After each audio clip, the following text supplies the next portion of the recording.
আসসালামু আলাইকুম। সবাইকে জুম্মা মুবারকের শুভেচ্ছা।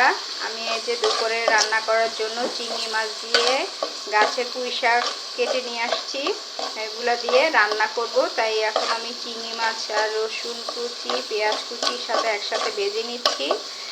এই যে গাছ থেকে তাজা তাজা টাটকা টাটকা পুঁই শাক কেটে নিয়ে এসে পরিষ্কার করে ধুয়ে নিয়েছি। আর এই পাশে গরুর মাংস কষাচ্ছি। আচ্ছা, গরুর মাংস রান্না করতেছি, কারণ শুক্রবার দিন সবাই একটু ভালো মন্দ খাই আমরা, তাই গরুর মাংস রান্না করব একটু আলু দিয়ে ঝোল ঝোল। আমি গরুর মাংসটা কষিয়ে নিচ্ছি ভালো করে। হলুদ মরিচ দিয়ে এখন ভালো করে কষিয়ে নিচ্ছি চিংড়ি মাছটা।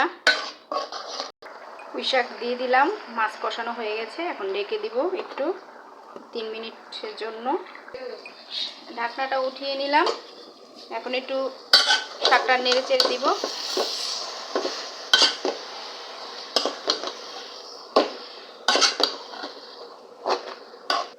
দেখেন এত সুন্দর কালার, শাকটা এত ফ্রেশ তাজা, নিজের হাতে লাগানো গাছ থেকে ছিঁড়ে এনে রান্না করে খাওয়াটা যে কতটা আনন্দের, খুব ভালো লাগছে। একদম গলে গেছে শাকটা, মনে হচ্ছে খুব স্বাদ হবে শাকটা। একটু সামান্য পরিমাণে পানি দিলাম। এখন বাকিটা সেদ্ধ হওয়া পর্যন্ত ঢেকে দিব।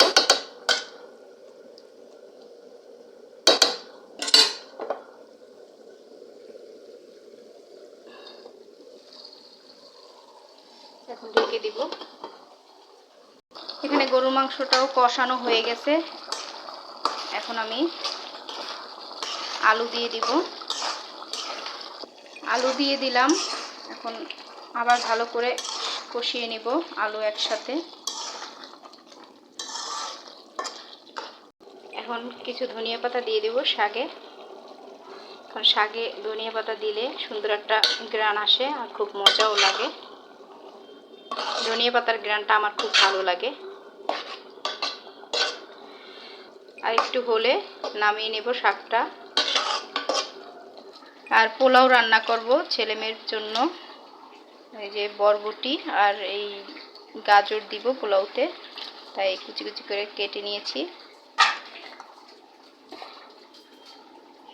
এই যে দেখেন, ধুয়ে পরিষ্কার করে নিলাম। আজকে আমি পোলাওর খুদের চাল দিয়ে পোলাও রান্না করব। এই যে খুদের চাল। আলু আর গরুর মাংসটা কষানো হয়ে গেছে। এখন পরিমাণ মতো পানি দিয়ে দিব। পরিমাণ মতো পানি দিয়ে দিলাম। এখন বাকিটা হয়ে গেলে গরুর মাংস নামিয়ে নিব। এখন পোলাও বসিয়ে দিব।